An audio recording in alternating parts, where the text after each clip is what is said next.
Welcome to math solutions dear students. इस lecture में हम पढ़ेंगे ज्योमेट्रिक प्रोग्रेशन। ज्योमेट्रिक प्रोग्रेशन क्या होती है उसको समझने के लिए आप एक प्रोग्रेशन देखिए 2, 6, 18, 54 एंड सो ऑन। इस सीक्वेंस की पहली टर्म है a1 equal to 2, second term है इसकी 6, थर्ड टर्म इसकी है 18 और फोर्थ टर्म इसकी है 54 एंड सो ऑन। हम देखें तो इसकी टर्म्स के दरमियान एक इंटरेस्टिंग पैटर्न है। जैसे कि टर्म नंबर 2 6 को लिखा जा सकता है 3 मल्टीप्लाइड बाई 2, लेकिन ये 2 टर्म नंबर 1 है, so it is equal to 3 times term number 1। So इस सीक्वेंस की term number 2 in fact 3 times term number 1 का है। 6 इज 3 टाइम्स 2। इसी तरह से टर्म नंबर 3 देखते हैं जो कि 3 टाइम्स 6 18 के इक्वल होता है और 6 इसकी टर्म नंबर 2 है। इसे लिख सकते हैं 3 multiplied by a2। Similarly a4 लिखा जा सकता है जो कि 54 है, 3 इंटू 18 लिखा जा सकता है 18 की जगह a3। सो हम क्या ऑब्जर्व करते हैं, ये एक ऐसी प्रोग्रेशन है जिसमें पहली टर्म के बाद every term is 3 times the previous term. हर आने वाली टर्म प्रीवियस का 3 टाइम्स है। ऐसी सीक्वेंस को ज्योमेट्रिक प्रोग्रेशन कहते हैं। आइए इसको डिटेल में पढ़ते हैं। ज्योमेट्रिक प्रोग्रेशन क्या होती है? A sequence in which each term after the first term is found by multiplying the previous term by a non zero constant number r that is called common ratio is called a geometric progression. एक ऐसी sequence जिसमें हर आने वाली term पहली के बाद एक non zero fix number से मल्टीप्लाई करके बनाई जाए उसे जीपी कहते हैं। कैसे? ये फर्क हो गया इसका एपी से। एपी में एक फिक्स नंबर ऐड करते जाते हैं और अगली टर्म बनती है, जीपी में एक फिक्स नंबर मल्टीप्लाई करते जाते हैं। कहने का मतलब क्या हुआ कि numbers a1, a2, a3 and so on ये एक जीपी बनाते हैं अगर हर टर्म यानी कि nth टर्म इक्वल टू हो r multiplied by previous term यानी an-1, चाहे उसमें n की जगह 2 लगाएं, 3 लगाएं, 4 लगाएं। तो ये इसका फॉर्मूला हो गया मैथमेटिकल। एवरी टर्म जिसका नंबर n है is equal to r times the previous term जिसका नंबर n-1 है। r को कॉमन रेशियो कहते हैं और इसकी एग्जांपल देखिए। फॉर एग्जांपल 2, 4, 8, 16 एक जीपी है क्योंकि इसमें हर आने वाली टर्म पहली के बाद 2 से मल्टीप्लाई करके बनाई जा रही है, इसका कॉमन रेशियो 2 है। नेक्स्ट टर्म देखते हैं, नेक्स्ट एग्जांपल देखते हैं 9, 3, 1, 1/3 एंड सो ऑन। ये भी एक जीपी है क्योंकि हर आने वाली टर्म 9 को 1/3 से मल्टीप्लाई करके, 3 को 1/3 से मल्टीप्लाई करके 1 और 1 को फिर 1/3 से मल्टीप्लाई करके बनाई जा रही है, इसलिए ये भी एक जीपी है।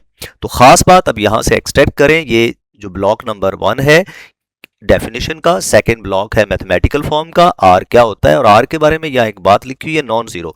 सो कोई भी टर्म इसकी जीरो नहीं हो सकती और इसकी कॉमन रेशो भी कभी जीरो नहीं होगी। जीपी की कोई टर्म जीरो नहीं होती और जीपी की कोई भी कॉमन रेशो कभी भी जीरो नहीं होता। ज्योमेट्रिक प्रोग्रेशन रियल लाइफ में यूज होने वाली, सबसे ज्यादा यूज होने वाली ज्योमेट्रिक प्रोग्रेशन है। एक ऐसी दोबारा बोलता हूं इसको, geometric progression in fact real life में इस्तेमाल होने वाली प्रोग्रेशंस में पहले नंबर पर है। तकरीबन रियल लाइफ की हर फील्ड में ज्योमेट्रिक प्रोग्रेशन यूज होती है। मैं इसकी कुछ एग्जांपल्स आपसे शेयर करता हूं। आजकल आप देखते हैं कि वायरल वीडियोस का बहुत ज्यादा चर्चा होता है। वायरल वीडियो जिस रफ्तार से पब्लिक में वायरल होती है वो पैटर्न नॉर्मली ज्योमेट्रिक प्रोग्रेशन को फॉलो करता है। जैसे साउंड एनर्जी डिस्टेंस के हिसाब से कांस्टेंट रेट पे कम होती चली जाती है, तो ये भी एक ज्योमेट्रिक प्रोग्रेशन को फॉलो करते हुए ट्रेवल करती है। नंबर 3, ये बैंकिंग एंड फाइनेंस में ज्योमेट्रिक प्रोग्रेशन की सबसे बड़ी एप्लीकेशन है कि कंपाउंड इंटरेस्ट हमेशा ज्योमेट्रिक प्रोग्रेशन के फार्मूले से बनता है। आप आने वाले दिनों में इसकी एप्लीकेशंस पढ़ेंगे भी। नेक्स्ट है ये हेल्थ साइंसेस में या वायरोलॉजी में स्पेशली, ये जो वायरस हैं और जो बैक्टीरिया हैं, ये एक्चुअली जिनकी ग्रोथ, जो पॉपुलेशन बढ़ती है वो हमेशा ज्योमेट्रिक प्रोग्रेशन के पैटर्न से बढ़ती है। ये भी उसी कंपाउंड इंटरेस्ट का एक और ग्राफ दिखाया गया आपको। ये एक साउंड म्यूजिकल वेव है कि जिसका एम्पलीट्यूड बढ़ता ही चला जाता है जब आप उसका वॉल्यूम बुलंद करते हैं। तो फिर जब ये वॉल्स के साथ टकराता है तो वो उसी इंटेंसिटी के साथ टकराने के बाद उसी रेट से कम होना शुरू हो सकता है। तो ये बाई एक्चुअली ज्योमेट्रिक प्रोग्रेशन है दोनों तरफ से। तो ये एक्चुअली एक मीडियम से साउंड का पास करने से पहले भी जीपी होना और पास करने के बाद भी जीपी पैटर्न फॉलो करता है। नेक्स्ट है अगेन ये बैक्टीरियल ग्रोथ है कि वो विद इन लिमिटेड टाइम में बैक्टीरिया जो है वो कितनी तादाद में हो जाते हैं, they increase geometrically. Last not but the least, इसमें क्या है कि रैबिट पॉपुलेशन अमूमन जो है इनका पैटर्न हमेशा ज्योमेट्रिक प्रोग्रेशन को फॉलो करता है इनकी पॉपुलेशन का।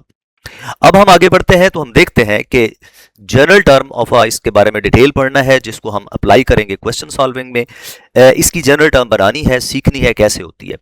हम जानते हैं कि A1 A2 A3 एक जीपी होती है अगर nth टर्म इनमें से कोई भी प्रीवियस टर्म को r से मल्टीप्लाई करके बनाई जाए, चाहे n 2 3 4 में से कुछ भी लगाया जाए। तो आइए इसमें सबसे पहला पैटर्न देखते हैं n की वैल्यू 2 लगा के। जब n की वैल्यू इसमें 2 लगाते हैं तो A2 will be equal to A1 multiplied by r, n की जगह 2 फिट करने से 2 - 1 A1 हो जाएगा। n की जगह 3 लगाते हैं तो A3 will be equal to A2 into r। एक तो फार्मूला A3 का हो गया कि टर्म नंबर 2 को r कॉमन रेशो से मल्टीप्लाई करके बनाएं, लेकिन A2 हम ऑलरेडी बना चुके हैं कि A1 r होता है, इसकी वैल्यू लगाते हैं और मजीद सॉल्व करते हैं तो A3 डायरेक्ट A1 से कैसे बन सकता है, r से 2 दफा मल्टीप्लाई करने से। So A3 is equal to A1 r raise to the power 2, A2 is equal to A1 r power 1। इन दोनों को देख के हम अंदाजा लगा सकते हैं कि A4 क्या होगा, A4 will be A1 r power 3, A5 क्या होगा A1 r पावर 4। और इसी पैटर्न को आगे बढ़ाते चलते जाते हैं तो हमारे पास पता चलता है कि जनरलाइज टर्म an किसके इक्वल होगी, A1 r power n minus 1। जैसे 2 में r की पावर 1 है A1 के साथ, 3 में A1 के साथ r की पावर 2 है, तो an की पावर an किसके इक्वल होगा, A1 के साथ r की पावर n माइनस 1 होगी। ये कहलाती है जनरल टर्म ऑफ जीपी। अब हम की पॉइंट्स एक ज्योमेट्रिक प्रोग्रेशन के तैयार करते हैं और ये सारे की पॉइंट्स जो हम पढ़ेंगे ये टर्न बाय टर्न एक्सरसाइज में यूज होंगे, प्रैक्टिकल क्वेश्चंस इन्हीं से सॉल्व होते हैं। सबसे पहली बात है कि ये जनरल टर्म 2-3 तरह से लिखी जा सकती है। कोई टर्म आप बिगिनिंग से यानी पहली टर्म से बनाना चाहें तो आप r से मल्टीप्लाई करते जाते हैं, तो रूटीन का फार्मूला है an is equal to A1 r power n minus 1। इसे nth टर्म फ्रॉम बिगिनिंग या सिंपली nth टर्म कहा जाता है, लेकिन nth टर्म फ्रॉम एंड भी मालूम की जा सकती है, kth term from the last term भी मालूम की जा सकती है। जैसे फॉरवर्ड चलें तो r से मल्टीप्लाई करते जाना है, बैकवर्ड आए तो r से उसी पैटर्न में डिवाइड करते जाना है। So any term from the last term is equal to last term divided by r power k minus 1। आगे फॉरवर्ड जाना हो तो मल्टीप्लाई करना है, बैकवर्ड आना हो तो डिवाइड करना है। अब यही नहीं, हम कोई भी टर्म किसी भी और टर्म की मदद से निकाल सकते हैं। kth term from mth term कैसे निकालनी है, ak is equal to am, ये ए के टर्म नंबर के बन रही है टर्म नंबर m से, कैसे, ए एम को मल्टीप्लाई करके r की पावर k माइनस m से। तो ये पैटर्न बड़ा क्लियर है, देखिए n और a1 है तो यहाँ r की पावर में n माइनस 1 है, तो a के टर्म am से बनानी हो तो r की पावर में इन दोनों के जो नंबर्स हैं पोजीशन नंबर्स उन्हें माइनस करके लिख देना है। मैं मिसाल के तौर पे कहूँ a7 is equal to a3 r power 7 minus 3 होगा, A9 is equal to A20 R 9 minus 20 के इक्वल होगा। ऐसे ही किसी भी टर्म से कोई भी टर्म बनाई जा सकती है। नेक्स्ट पॉइंट इज कि कॉमन रेशो कैसे बनाते हैं। नॉर्मली तो कॉमन रेशो कोई सी दो consecutive terms next over previous यानी second over first, third over second, fourth over third वगैरह से बनाया जा सकता है, लेकिन इसी फॉर्मूले से कॉमन रेशो आप कोई सी दो टर्म्स पता हो तो उनसे बना सकते हैं। मतलब यहां से am इधर डिवाइड कर देते हैं तो r power k minus m equal to ak over am की मदद से बन जाएगा। लेटर ऑन जब k और m की वैल्यूज लगाएंगे तो ये r square, r cube, r4, r7 कुछ भी बने उसको फिर इधर पावर 1/2, 1/3, 1/7 करके r की वैल्यू बनाई जा सकती है। ये कुल मिला के 1, 2, 3, 4 की पॉइंट्स हैं। अगर हम ये याद रखें तो जीपी के मुश्किल से मुश्किल क्वेश्चंस आसानी से सॉल्व हो सकते हैं। Let us go to the next topic और देखते हैं हमारा टारगेट प्रैक्टिस एक्सरसाइज क्या है। दुनिया में कोई भी स्टूडेंट ये वाली एक्सरसाइज मुकम्मल कर ले, किसी भी मुल्क का हो, किसी भी टॉपिक का हो, किसी भी बुक का हो, तो ये एक्सरसाइज ऑलमोस्ट एक बेहतरीन प्रैक्टिस प्रोवाइड करती है ज्योमेट्रिक प्रोग्रेशन को समझने और सीखने के लिए। Late us go forward. First question is find the sixth term of the GP. अगर हमें टर्म नंबर 6 चाहिए तो देखिए टर्म नंबर 6 का formula an equal to a1 r power n minus 1 से n की जगह 6 लगाने से बन जाएगा। तो उसके लिए हमें a1 चाहिए होगा और r चाहिए होगा।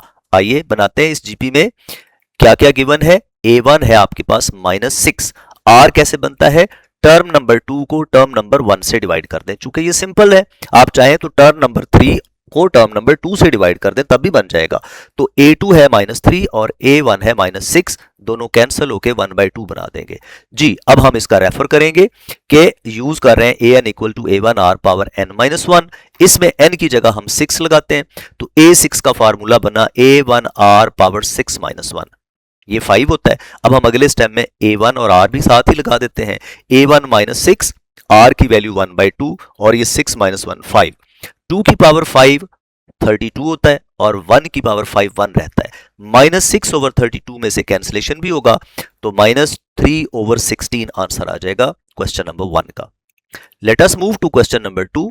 कहते हैं find 8th term of the sequence 3 × 3 square 3, 3 square, 3 cube and so on. वैसे तो इसको ऐसे ही बढ़ाते जाएं, पहली टर्म में 3 पावर 1 है, दूसरी टर्म में 3 पावर 2 है, तीसरी टर्म में 3 पावर 3 है एंड सो ऑन। तो हम अंदाजा लगा सकते हैं कि पहला क्वेश्चन भी चंद स्टेप्स का था, ये क्वेश्चन तो बिल्कुल ही एमसीक्यू है। तो 8वीं टर्म में क्या होगा, 3 की पावर में 8 आंसर आने वाला है। फर्स्ट में 3 पावर 1 है, सेकंड में 2 है, थर्ड में 3, तो 8th में 3 पावर 8 है। तो एज एन एमसीक्यू भी कर सकते हैं, लेकिन ये शॉर्ट आंसर क्वेश्चन के तौर पर ज्यादा अपीलिंग है। a1 हमारे पास 3 है, कॉमन रेशो कैसे बनाएं, second term over first term, यानी 3 स्क्वायर ओवर 3 करें, ये एक 3 डिनोमिनेटर का ऊपर वाले से कट जाएगा और 3 आ जाएगा। कॉमन रेशो भी 3 और a1 भी 3, यूज करें यही फार्मूला। इसमें n की जगह 8 लगाते हैं, a1 की जगह 3 लगाते हैं और r की जगह भी 3 लगाते हैं, तो हमारे पास a8 बन जाएगा 3 × 3 power 8 - 1, 3 × 3 power 7, that will B 3 power 8, और इसको हम कैलकुलेटर से करेंगे तो 6561 आ जाएगा। It's a quite simple and short question. Next question है find the nth term of a sequence of sequences. दो सीक्वेंसेस दी गई हैं 1, 2, 4 एंड 8, और दूसरी है 256, 128, 64 एंड सो ऑन। कहा जा रहा है इन दोनों की nth टर्म्स आपस में इक्वल है, तो बताइए n क्या होगा। सिंपल बात यह बनती है कि इन दोनों प्रोग्रेशंस की कौन सी टर्म्स आपस में इक्वल होंगे। कैसे पता चलता है इक्वल हो सकती हैं, ये बढ़ती जा रही है, ये कम होती जा रही है। हो सकता है कहीं ना कहीं ये कम होते बढ़ते हुए आपस में इंटरसेक्ट करते हुए सेम वैल्यू बनाए। Late us find the nth term of both.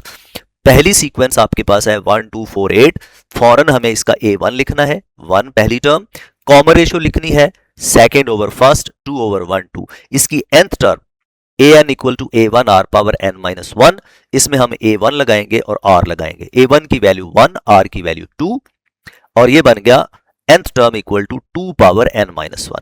दूसरी सीक्वेंस की भी हम जीपी की nth टर्म निकालेंगे। इसमें पहली टर्म का नाम b1, चूंकि इसमें a1 यूज कर चुके हैं, अब इस सीक्वेंस के लिए b1 b2 यूज करते हैं। Common ratio second term over first term 128 over 256, ये कैंसिल होकर 1/2 बन जाएगा आपके पास। इसकी nth term bn equal to b1 r power n-1।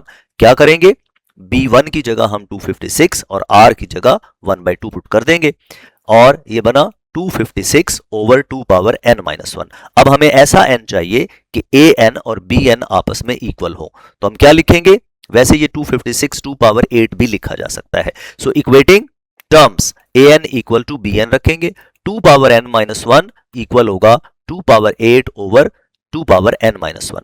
ये भी 2 की पावर है, ये भी 2 की पावर है, इसे ऊपर ले जाते हैं, ऊपर जाकर n माइनस हो जाएगा और -1 ऐड हो जाएगा, तो this will be what 2 power -n + 9। अब बेस सेम हो गई, ये आपस में कट जाएगी, n-1 इक्वल टू हो जाएगा -n + 9। n वाली टर्म्स एक तरफ लाते हैं तो वो 2n हो जाएंगे, और 1 दूसरी तरफ लाएंगे तो वो 10 आ जाएगा। तो n की वैल्यू आपके पास देखिए 5 आ गई, यही हमारा रिक्वायर्ड आंसर था। उसने कहा था सिर्फ वो n ढूंढो। इससे पता चलता है कि दोनों प्रोग्रेशंस की 5वीं टर्म आपस में सेम होगी। Question number 4 is find the first 5 terms of the sequences described as। दो पार्ट्स हैं जी, पहला पार्ट करते हैं, a1 दिया गया हमें, a1 is 243 and r is 1/3। Second term बनाने का फॉर्मूला है फर्स्ट टर्म को कॉमन रेशो से मल्टीप्लाई करना अकॉर्डिंग टू जीपी। जीपी में हर आने वाली टर्म कॉमन रेशो से मल्टीप्लाई करके बनाती है। वैल्यूज लगाते हैं, a1 243 और r की वैल्यू 3 और 243 कट जाएंगे, हमारे पास क्या बचेगा 81 आंसर आ जाएगा। Term number 2 is 81।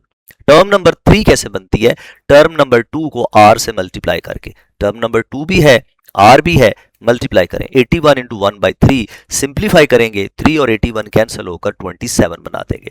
Term number 4, term number 3 को r से मल्टीप्लाई करने से बनती है, वैल्यूज लगाएं 27 और 3 कैंसिल हो जाएंगे और हमारे पास 9 आ जाएगा। टर्म नंबर 5 के लिए टर्म नंबर 4 को r से मल्टीप्लाई करेंगे, 9 और 1/3 कैंसिल होंगे आपस में, 3 आंसर आ जाएगा। तो हम क्या क्लेम करेंगे कि इसकी फर्स्ट 5 टर्म्स कौन सी हैं? हम लिखेंगे 243, 81, 27, 9 और 3। ये इसका क्वेश्चन आ गया। ये एक शॉर्ट आंसर ही नहीं बल्कि ये एक एमसीक्यू बनता है। इसके लिए कोई लंबी चौड़ी कैलकुलेशन नहीं, बस r से मल्टीप्लाई करते जाना है, टर्म्स बनती जाएंगी। Same situation is here in the second part. a1 है और r मौजूद है, a2 का फार्मूला a1 और r रखेंगे, 579 और 2 कटते नहीं है, तो ये आंसर सिंपली -579/2 आ जाएगा। a3 is equal to a2 into r, यहाँ a2 की वैल्यू -579/2 और r की वैल्यू -1/2, माइनस माइनस प्लस, और ये 2 2s are 4 हो जाएगा, ये भी नहीं कैंसिल होता, 579/4 हो जाएगा।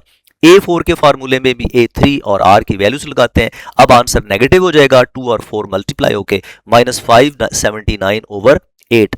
पांचवी टर्म आ जाएगी टर्म नंबर 4 इंटू r, ये टर्म नंबर 4 और r की value -1/2, minus minus plus, 2 8s are 16, term बन गई 579/16। लीजिए हमारा काम मुकम्मल हो गया, बस आप कंक्लूड कर दें। First 5 terms are these 579 and so on.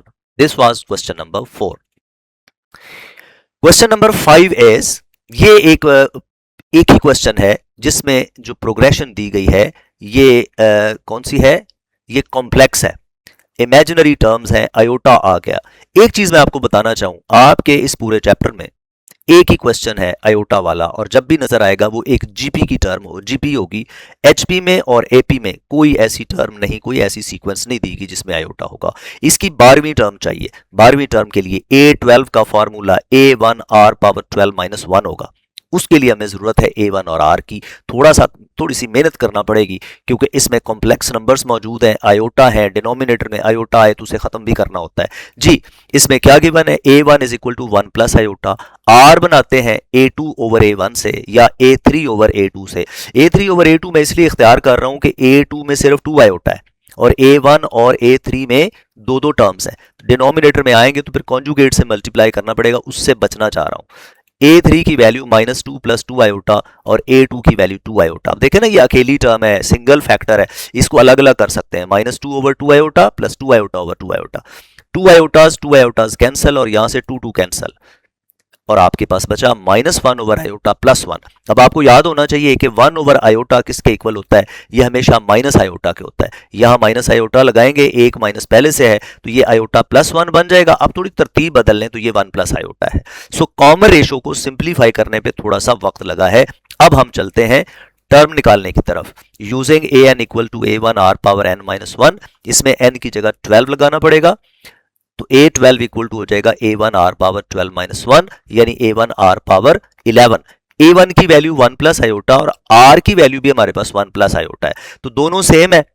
इसकी पावर 1 इसकी पावर 11 आपस में ऐड हो जाएगी, पावर 12 हो गई। अब इसे सॉल्व करने के लिए 12 में से 2 स्क्वायर अलहदा कर लेते हैं, यानी 1 प्लस आयोटा का स्क्वायर, और फिर उस स्क्वायर को खोल लेते हैं। यहां एक ब्रैकेट लगनी थी, वो कहीं मिस प्रिंटिंग हो गई है, तो 1 प्लस आयोटा का स्क्वायर खोलते हैं, that will be 1 square plus iota square plus 2 iota whole power 6। Iota square की वैल्यू -1 लगा दें, -1 और 1 कैंसिल हो जाएंगे। आपके पास 2 आयोटा पावर 6 है। देखिए बच्चों, 2 की पावर 6 अलहदा और आयोटा की पावर 6 अलहदा। 2 पावर 6 64 होता है, और आयोटा 6 को कैसे डील करेंगे? आयोटा स्क्वायर की पावर 3, आयोटा स्क्वायर की जगह -1 पावर 3, -1 का क्यूब भी -1 होता है, और ये आंसर हो गया -64। सो इसकी 12वीं टर्म -64 है। विद दिस करेक्शन यहां ब्रैकेट लगाना चाहिए आप लोगों को, थोड़ी सी हिम्मत करें। और दूसरा, ये 1 और -1 कैंसिल कर देना, उसके बाद ये हमारे पास आंसर आ जाएगा। Next question is number 6। If the fourth and ninth terms of a GP are 54 and 13,122 respectively, find the GP। पहला question. Also find its general term. कोई बात नहीं, करते हैं। गिवन क्या है? गिवन है टर्म नंबर 4 यानी a4 इक्वल टू 54, और गिवन है टर्म नंबर 9 यानी कि a9 इक्वल टू 13,122। हमें क्या करना है? जीपी। जीपी के लिए जी पहली टर्म होनी चाहिए, जीपी के लिए कॉमन रेशो होना चाहिए। तो आइए सबसे पहले कॉमन रेशो का फॉर्मूला यूज करते हैं। वो हमने पढ़ा था ना, मेन पॉइंट्स, की पॉइंट जो थे, R power K minus 1 is equal to ratio of kth term to the mth term. अब के हमारे पास 9 कर लें, m हमारे पास 4 कर लें, क्योंकि यही दो टर्म्स हैं। इन दो टर्म्स को डिवाइड करेंगे तो r की पावर इनके नंबर्स का डिफरेंस होगा। तो पुट करें, r power 9 minus 4 will be equal to a9 over a4। a9 और a4 की वैल्यूज लगाते हैं, लेफ्ट पे r पावर 5 बनता है, सिंप्लीफाई होगा। 54 को कैलकुलेटर से करेंगे तो ये 243 आ जाएगा। 243 असल में 3 पावर 5 होता है। बेस पावर सेम हो तो क्या होता है, बेस इक्वल हो जाएगी। r इक्वल टू 3 आंसर आ गया। लीजिए कॉमन रेशो तो बन गई। अब हमें चाहिए इसकी term number 1। an is equal to a1 r power n minus 1। अब चाहे तो इसकी मदद से a4 का फार्मूला लिख लें, चाहे तो इसकी मदद से a9 का फार्मूला लिखें। a9 में जरा बड़ा नंबर है तो वो यूज नहीं करते, n की जगह 4 लगाते हैं। तो a4 equal to a1 r power 4 minus 1 यानी r पावर 3 हो जाएगा। यहाँ a4 की वैल्यू 54 लगेगी और r की वैल्यू 3 लगेगी। 54 equal to a1 into 3 power 3, 3 power 3 27 होता है। 27 a1 इक्वल टू 54, थोड़ा ऑर्डर स्विच कर दिया है तो a1 की वैल्यू आपके पास 2 आ जाएगी। a1 भी मौजूद है, r भी मौजूद है, तो gp कैसे बनती है, a1 into r, a1 into R square, a1 into R cube and so on. यानी पहली टर्म के बाद आप बस r से मल्टीप्लाई करते जाएंगे। यहाँ a1 2 आएगा, 2 इंटू 3 आएगा, 2 इंटू 3 स्क्वायर आएगा और सिंप्लीफाई होके 2, 6, 18 एंड सो ऑन। ये जीपी बन गई। ये हमें कहा गया था कि बनाइए। पहला पार्ट सॉल्व हो गया। दूसरा पार्ट है इसका, also find its general term, यानी general term an equal to a1 r power n minus 1। इसमें जस्ट a1 और r की वैल्यूज लगानी है। a1 was 2 and r was 3। लीजिए ये इस प्रोग्रेशन, ज्योमेट्रिक प्रोग्रेशन की nth टर्म बन गई। ये हमारा रिक्वायर्ड आंसर है। आप शेयर कीजिए और इन कांटेक्ट रहिए मजीद अच्छे लेक्चर्स के लिए। हम आगे बढ़ेंगे मजीद। क्वेश्चन है जी 7वां, इसमें कहते हैं A B C D are in GP. अच्छा, तो हम पहले इसको इस्तेमाल करते हैं। अगर ये जीपी में है तो ये बी कैसे बना होना चाहिए, ए को कॉमन रेशो से मल्टीप्लाई करके। So B is equal to A R होना चाहिए, यानी B over A equal to R होना चाहिए, सी ओवर बी भी आर होना चाहिए और डी ओवर सी जो है वो भी आर होना चाहिए। क्रॉस मल्टीप्लाई कर देते हैं, बी ए आर होना चाहिए, सी बी आर होना चाहिए और डी जो है वो सी आर होना चाहिए। यही हम बता रहे हैं। दूसरी टर्म पहली को आर से मल्टीप्लाई करके, तीसरी टर्म दूसरी को आर से मल्टीप्लाई करके, चौथी टर्म तीसरी को आर से मल्टीप्लाई। तो ये हम बना चुके हैं। अब हमें प्रूफ क्या करना है, हमें प्रूफ करना है पहला part, A minus B minus C minus D are in GP. इन्हें जीपी में प्रूफ करना है। कैसे जीपी में प्रूफ होगा, अगर हम ये प्रूफ कर दें कि second term divided by first term इसका आंसर और third term divided by second term इसका आंसर सेम है। आइए a2 over a2 over a1 निकालते हैं। a2 की वैल्यू b माइनस सी और a1 की वैल्यू a माइनस बी। अब यहां पे किसी एक में a और b की वैल्यूज लगा दें। a और b की, ये देखिए b की वैल्यू तो है हमारे पास ar, b की वैल्यू ar है, लेकिन नीचे सिर्फ b है, ऊपर b और c दोनों ऐसे जिनकी वैल्यूज हैं ar और br। पुट कर दे, b की जगह ar और c की जगह br, दोनों में से r कॉमन हो जाएगा तो a माइनस बी से कैंसल और वैल्यू क्या आ गई, a2 over a1 is equal to r। Let us find a3 over a2। a3 हमारे पास क्या है, c minus D over b minus C. c और d की फिर वैल्यूज हैं, c br होता है और d cr होता है। लगाते हैं values, br minus cr, again r common, b minus c cancel, इसका आंसर भी r आ गया। तो आपने देखा second term over first term का आंसर भी r, third term over second term का आंसर भी r। So because the ratio is same, so these numbers are in GP. This was first part of the question. Let us come to the second part. Second part में हमें क्या करना है, हमें proof करना है a square minus b square, b square minus c square, c square minus d square are in GP. वही काम a2 over a1, a2 की value b square minus c square over a square minus b square। अब b और c की उसी तरह से values लगाएंगे। ये होगा A R square minus B R square over A square minus B square. अलग अलग करेंगे तो ये A square R square minus B square R square होगा, तो आर स्क्वायर कॉमन हो जाएगा, ब्रैकेट में रह जाएगा ए स्क्वायर माइनस बी स्क्वायर। ए स्क्वायर माइनस बी स्क्वायर दोनों कैंसिल हो जाएंगे और वैल्यू आ जाएगी आर स्क्वायर।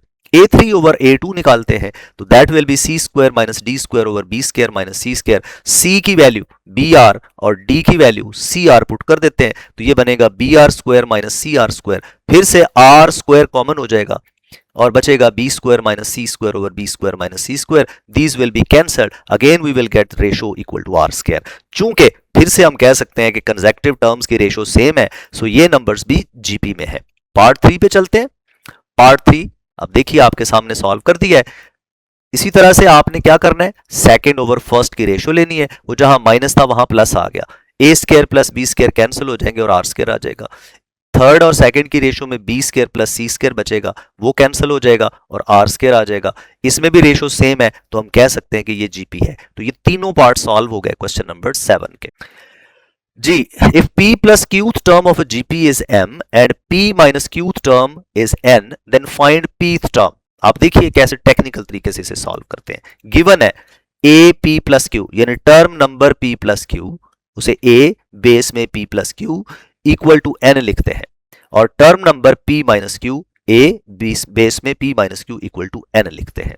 अब रिकॉल करें, अगर आपको ये नजर आ जाए ए पी प्लस क्यू बनाना हो तो इस फॉर्मूले में एन की जगह पी प्लस क्यू लगाएंगे तो ए पी प्लस क्यू की वैल्यू आ जाएगी A one R power P plus Q minus one. लगाते हैं जी, A one R power P plus Q minus one equal to M, ये जो पहली इक्वेशन दी गई है उससे। दूसरी में क्या होगा, दूसरी के लिए क्या करेंगे, n की जगह क्या लगाया जाएगा p माइनस क्यू, क्योंकि term number p minus Q है। तो ये बनेगा A one R power p minus Q minus one equal to n। इसका क्या फायदा होगा, हमें टर्म नंबर p चाहिए, हमें r चाहिए, तो आइए इसमें से a1 कैंसिल करें। a1 खत्म करने के लिए इन्हें डिवाइड करते हैं, 1 divided by 2, a1 r power p plus Q minus one over a1 r power p minus Q minus one equal to m over n। a1 cancel हो जाएगा, r की पावर्स क्या होंगी, नीचे वाली ऊपर जाकर माइनस हो जाएंगी। तो ये r power p plus Q minus one पहले से मौजूद थी, नीचे वाली टर्म्स की नीचे वाली पावर्स ऊपर आकर माइनस हो गई, कट जाएंगे जी।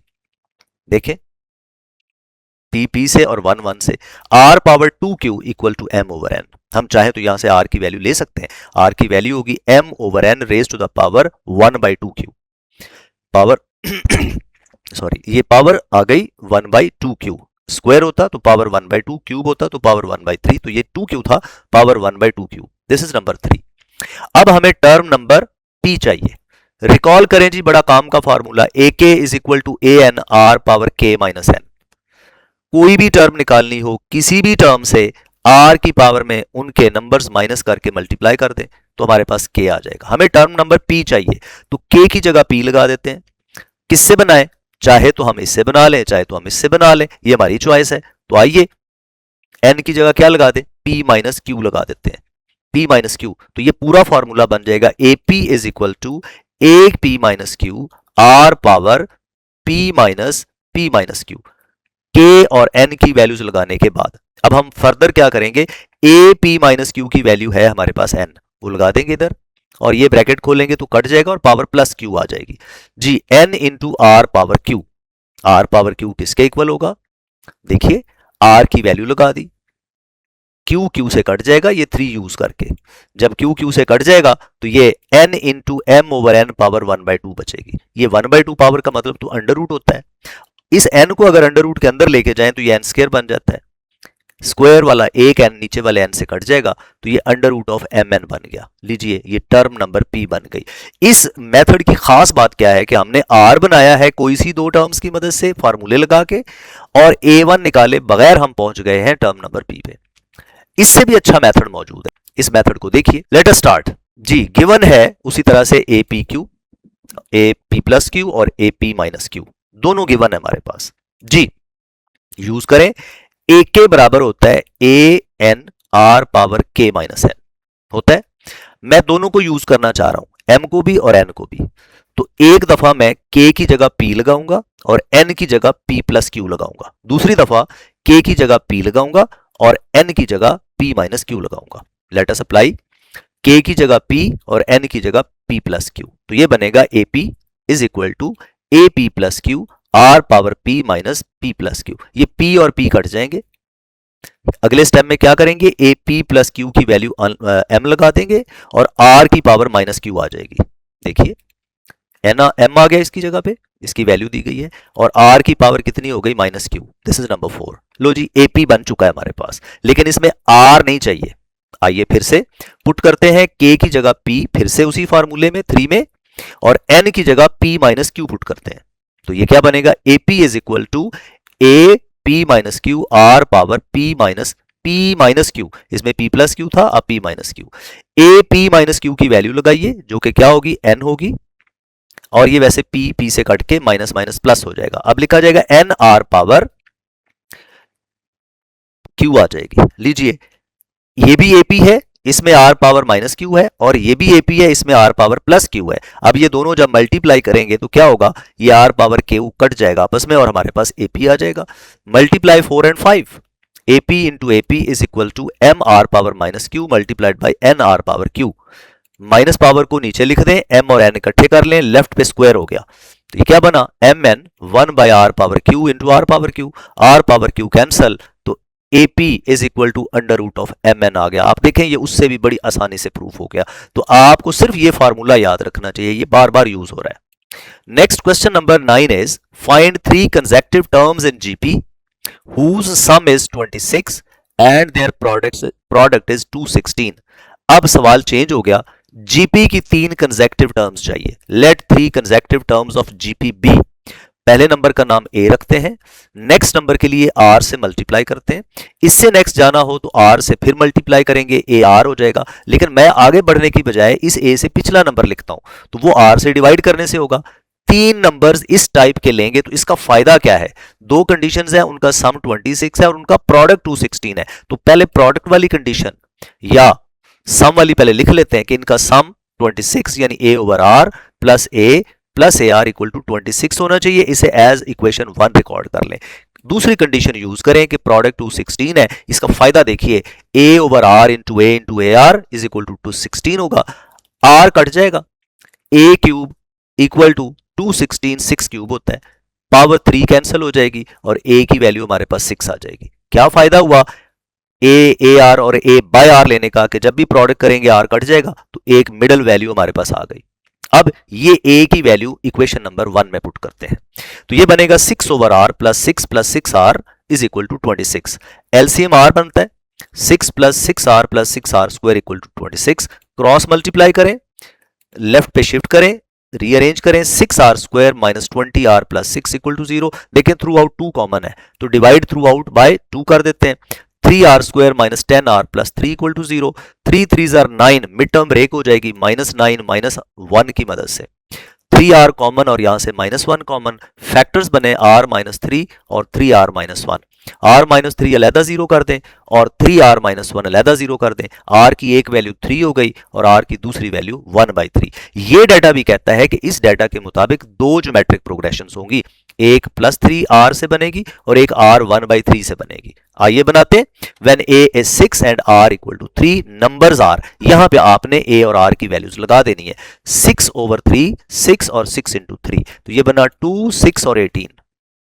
पहली टाइप के नंबर्स बन गए। अब दूसरी, when a 6r is 1/3, numbers r a over यानी 6 over 1/3, 6 और 6 into 1/3, 3 ऊपर जाकर मल्टीप्लाई हो जाएगा। 18, 6 और 2, यानी जो नंबर्स 3 बनते हैं वो 2 किस्म के ऑर्डर से बन सकते हैं। 2, 6, 18 भी बोला जा सकता है, 18, 6 और 2 भी बोला जा सकता है। कोई स्टूडेंट एक लिख के आ जाता है, दूसरा नहीं लिख के आता, तो उसका आंसर कंप्लीट नहीं होगा। नेक्स्ट क्वेश्चन है नंबर 10। इसमें कहते हैं the third term of a GP is the square of first term, if the second term is 9 then find the sixth term. आइए लिखते हैं, third term of GP a3 is square of the first term यानी a1 square. लेकिन a3 किसके equal होता है, a3 इस फार्मूले से इक्वल होता है a1 r स्क्वायर के, तो यहां हम लगा देते हैं a1 r square equal to a1 whole square. क्या होगा, एक a1 इस a1 स्क्वायर वाले एक a1 से कट जाएगा और ये बचेगा a1 is equal to r square. अब हमें जरूरत पेश आएगी तो r स्क्वायर की जगह a1 लगा सकेंगे या a1 की जगह r स्क्वायर लगा सकेंगे। पहली कंडीशन हमने यूज कर ली। दूसरी कंडीशन है सेकंड टर्म इज 9। a2 का फार्मूला क्या होता है, a2 का a1 r पावर 2 - 1 यानी कि r होगा। A2 का formula A1R power 2 minus 1, A1R, यहां A1 की वैल्यू लगा देते हैं, ये बनेगा R square into R is equal to 9, R cube is equal to 9, R की वैल्यू हो गई 9 पावर 1/3, और इस पावर 1/3 को क्यूब रूट, यानी ये जो क्यूब रूट है यहाँ 3 लिख देंगे तो ये अंडर रूट नहीं पढ़ा जाएगा, इसे क्यूब रूट पढ़ा जाएगा। So R is equal to cube root of 9। लीजिए दूसरी कंडीशन भी यूज हो गई। अब हम टर्म नंबर 6 की तैयारी करते हैं।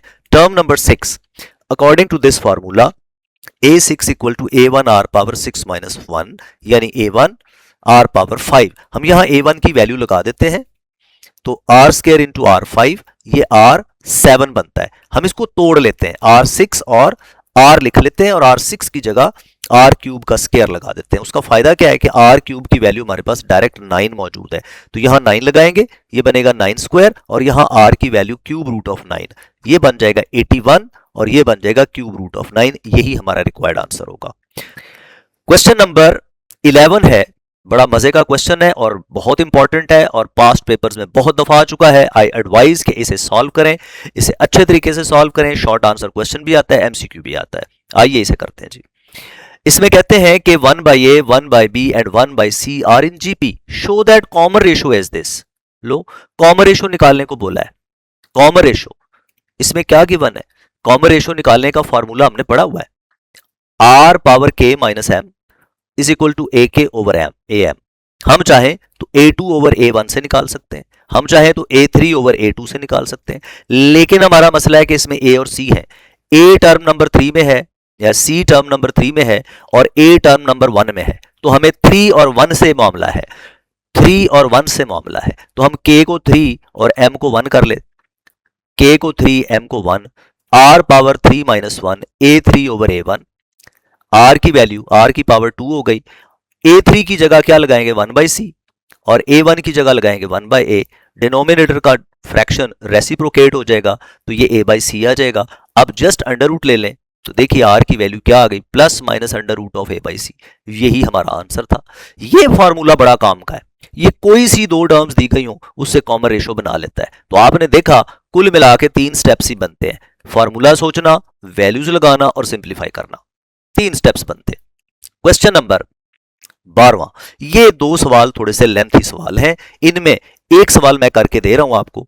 मेरा मशवरा है कि दूसरा सवाल इसको देख के आप अपने कॉपी पे खुद सॉल्व करें शुरू।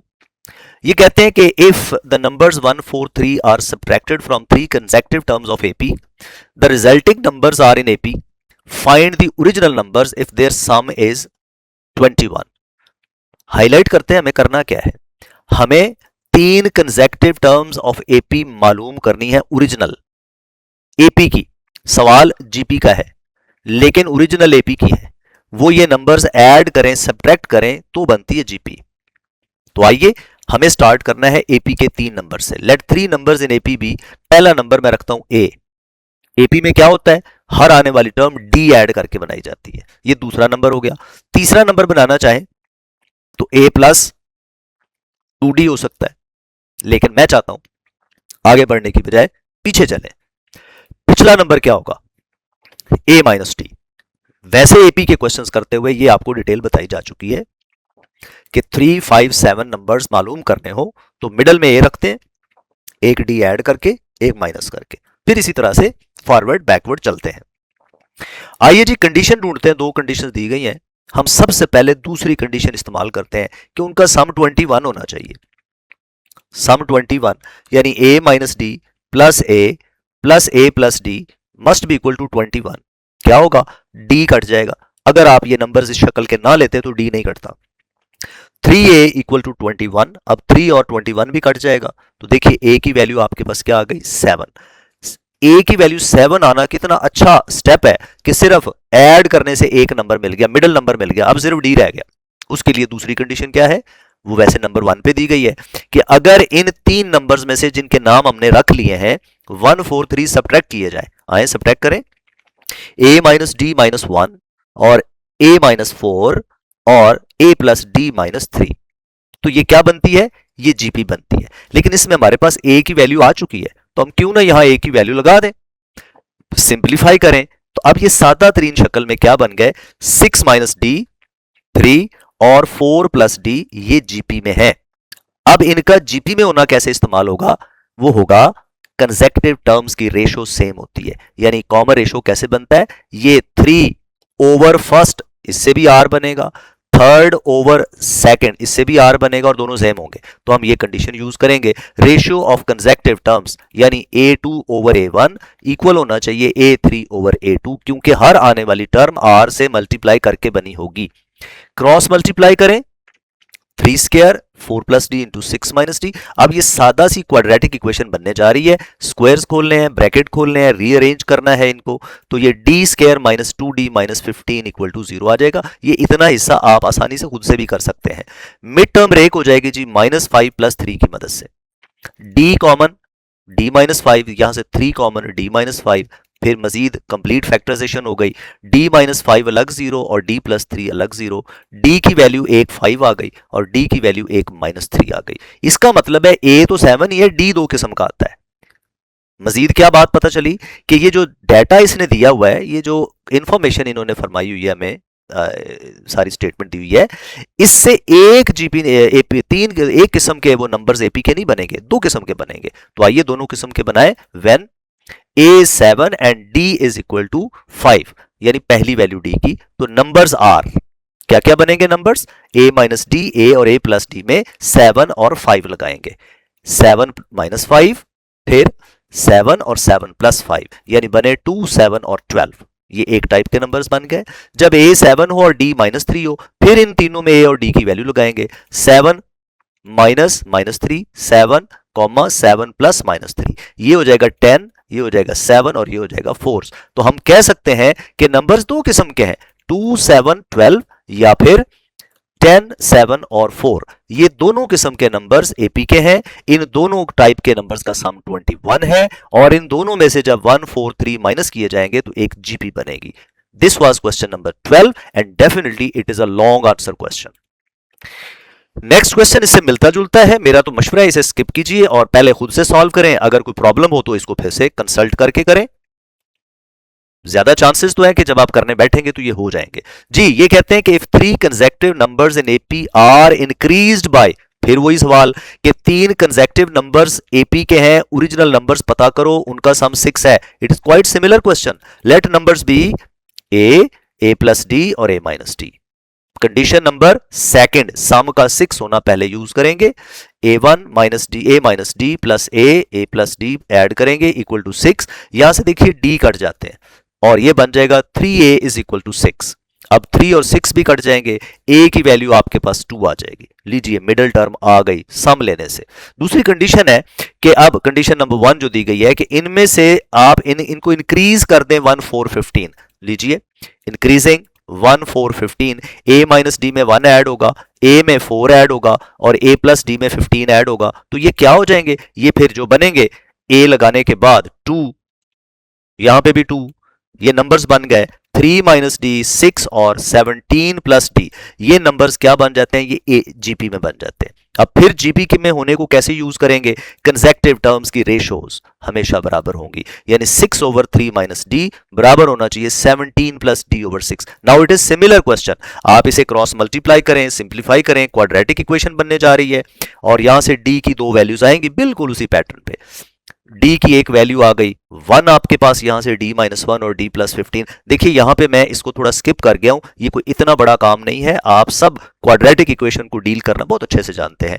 तो d की वैल्यू हो गई यहां से एक 1 और एक आ गई माइनस 15। नंबर्स दो किस्म के बनेंगे, when a is equal to 2 and d is equal to 1, numbers are इसमें लगाएं, a की जगह 2 और d की जगह 1, तो ये 2 माइनस 1 2 और 2 प्लस 1, यानी 1 2 3, ये एक टाइप के नंबर्स बन गए। जब a इक्वल टू 2 और d इक्वल टू माइनस 15 हो तो ये होगा 2 माइनस माइनस 15, 2 और 2 प्लस माइनस 15, नंबर्स ये बनेंगे।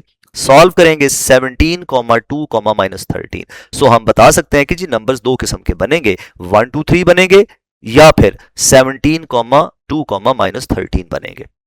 This was question number 13। Late us go forward. Next question is number 14। ये बड़ा कमाल क्वेश्चन है, इसको जरा ध्यान से देखिए। ये कहते हैं if pth and qth terms of gp are q and p, switch हो गए, टर्म नंबर p q है और टर्म नंबर q P है, ऐसे समझे टर्म नंबर 7 20 है और टर्म नंबर 27 है।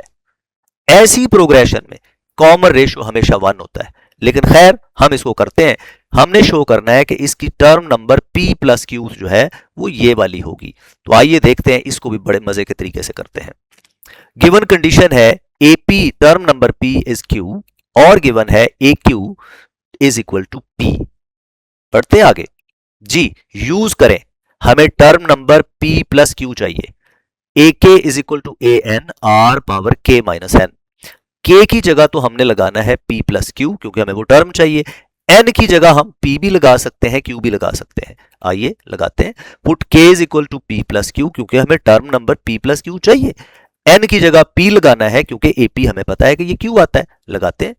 तो AP plus Q is equal to AN की जगह आ जाएगा AP R power P plus Q minus P, K और N की वैल्यूज, यहां से P कैंसिल हो जाएगा, तो ये बन गया AP। AP की जगह क्या लगाएं, Q, QR पावर Q, लीजिए ये नंबर 1 बन गया। दोबारा से अब इसको भी इस्तेमाल करते हैं, दोबारा से इसी फार्मूले में K की जगह P प्लस Q लगाएं, लेकिन N की जगह अब आप Q लगाएं ताकि ये भी यूज हो। ये बनेगा AP plus Q is equal to AQ R power P plus Q minus Q, अब Q कट जाएगा और ये बन जाएगा AQ की वैल्यू P लगा देंगे, ये आपके पास आ जाएगा AP plus Q equal to P times R power P। ये हमारे पास आ गए, ये भी P प्लस Q टर्म है और ये भी P प्लस Q टर्म है, दोनों में R मौजूद है। हमें जो आंसर चाहिए उसमें R नहीं होना चाहिए, तो R को खत्म करने के लिए इसमें R की पावर Q है, इसमें P है, दोनों की पावर सेम बनाते हैं और काट देते हैं। हम इस सारे की पावर P ले लेते हैं ताकि PQ पावर बन जाए, इस सारे की पावर Q ले लेते हैं ताकि PQ बन जाए। वैसे भी हमें देखिए Q की पावर P नजर आ रही है, वैसे भी हमें P की पावर Q नजर आ रही है। So what we are going to do, R eliminate करने जा रहे हैं। 1 की पावर P डिवाइडेड बाय 2 की पावर Q करने लगे। 1 की power P AP plus Q whole power P over AP plus Q whole power Q, यानी 1 की पावर P और 2 की पावर Q लेके डिवाइड करते हैं। राइट साइड पे QR power Q power P और नीचे PR P power Q, same to same, ऊपर पावर P ली, नीचे पावर Q, अलग अलग पावर्स करें। ये दोनों सेम बेस हैं, पावर्स माइनस हो जाएंगी। राइट पे Q पावर P और R पावर PQ हो जाएगी, नीचे P पावर Q और R पावर PQ हो जाएगी। ये दोनों देखिए सेम होके कैंसिल हो जाएंगे। अब ये लिख सकते हैं हम Q power P divided by P power Q, लिख देते हैं। अब हमें AP प्लस Q चाहिए, ये स्क्वायर होता तो हम अंडर रूट लेते, 3 होती पावर तो 1/3 लेते, P माइनस Q है तो पावर क्या लेंगे, 1 ओवर P माइनस Q लीजिए। तो क्या बना, Q power P divided by P power Q raise to the power 1 over P minus Q, यही हमें टर्म चाहिए। तो देखिए कितना साफ सुथरे तरीके से हमने इस क्वेश्चन को सॉल्व कर लिया। मास्टरमाइंड फार्मूला ये है, मेजॉरिटी क्वेश्चंस हमारे इससे सॉल्व होते हैं। आई एडवाइज यू कि आप इसको याद रखिए। कहते हैं कि इफ ए, और ये शॉर्ट आंसर क्वेश्चन है, अच्छा क्वेश्चन है, टेक्निकल क्वेश्चन है, कंफ्यूजन हो सकती है इसको करते हुए, इसे जरा ध्यान से देख लीजिएगा। ए 2a plus 2 3a plus 3 are in GP, find the fifth term। let us start। ये GP में है तो क्या होना चाहिए, GP में तो हर आने वाली टर्म प्रीवियस को कांस्टेंट से मल्टीप्लाई करके बनती है, तो वो जो मल्टीप्लाई करके बनती है वो कैसे बनता है, सेकंड ओवर फर्स्ट करने से भी बनता है, थर्ड ओवर सेकंड करने से भी बनता है। तो करते हैं जी, second over first must be equal to third over second, ये दोनों कॉमन रेशोज हैं, ये सेम बनने चाहिए। वैल्यूज लगाइए, a2 over a1, a2 is 2a2 2a plus 2 और a1 is a, a3 is 3a plus 3 over a2 is 2a plus 2। यहां से कुछ कॉमन मिलता है 3 और यहां से 2 कॉमन मिलता है, तो कॉमन ले लेना चाहिए। इसका फायदा क्या हुआ, a प्लस 1 कैंसिल हो गए। अब ये बना 2a plus 2 over a is equal to 3/2, cross multiply करें और ब्रैकेट खोलें, 4a plus 4 equal to 3a, as एक तरफ लाएं और 4 दूसरी तरफ ले जाएं। तो देखिए a की वैल्यू आपके पास -4 आ गई। a की वैल्यू -4 आते ही क्या फायदा हुआ, टर्म नंबर 1 बन गई जो कि a थी वो -4 है, टर्म नंबर 2 बन गई जो कि a2 2a प्लस 2 है, इसमें वैल्यूज लगाइए, 2 इंटू -4 प्लस 2 -8 प्लस 2 का आंसर -6 बना। पहली टर्म आ गई, दूसरी टर्म आ गई, हमारा टारगेट पांचवी टर्म बनाना है। पांचवी टर्म A5 के लिए A1 R चाहिए, A1 और R चाहिए। तो अब A1 और A2 है, R बना लेते हैं। A1 -4 है, R की वैल्यू कैसे बनती है? A2 over A1 से, A2 is -6 and A1 is -4, cancellation होती है, तो ये 3/2 आ गया। A1 आ गया, R मौजूद है। अब हम टर्म नंबर 5 की तैयारी करते हैं। A5 is equal to A1 R power 5 - 1। A1 R की वैल्यूज लगाइए, -4, 3/2 पावर 4, 5 और 1 माइनस करने से 3 की पावर 4 अलहदा, 2 की पावर 4 अलहदा, -4 इंटू 81/16, 4 और 16 कट जाएंगे, तो देखिए आंसर हमारे पास आ जाएगा -81/16 की बजाय 4 रह जाएगा। ये रही हमारी टर्म नंबर 5। ये थी आपकी exercise 6.5। Hopefully you have done. Advisable है कि ये क्वेश्चन सिर्फ देखने से, एक बार समझने से, पढ़ने से नहीं आते। इन क्वेश्चंस की प्रैक्टिस करनी बनती है, जरूर प्रैक्टिस कीजिएगा। आपके लिए नेक तमन्नाएं हैं। Wishing you best of luck. Share करें, सब्सक्राइब करें, लाइक करें, ये अंडरस्टूड है।